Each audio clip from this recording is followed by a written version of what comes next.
ஒரு சிறிய கிராமம் இருந்தது. அங்கு தண்ணீர் நிறைய இருந்ததால் மக்கள் அதன் மதிப்பை மறந்துவிட்டார்கள். குழாய்களிலிருந்து தண்ணீர் வீணாக ஓடியது. கிணறுகள் நிரம்பியிருந்தன. அந்த கிராமத்தில் குமார் என்ற சிறுவன் வாழ்ந்தான். அவன் தினமும் தண்ணீர் வீணாக போவதை கவனித்தான். ஒரு கோடை வந்தது. மழை பெய்யவில்லை. ஆறு வறண்டது.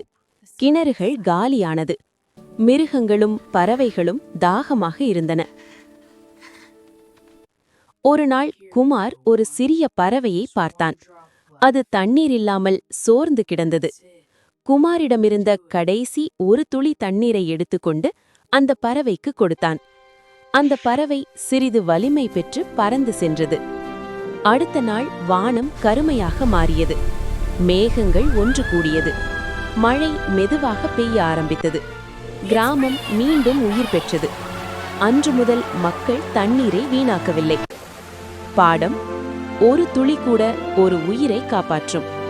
இந்த கதை உங்களுக்கு பிடிச்சிருந்தா லைக் பண்ணுங்க, ஷேர் பண்ணுங்க.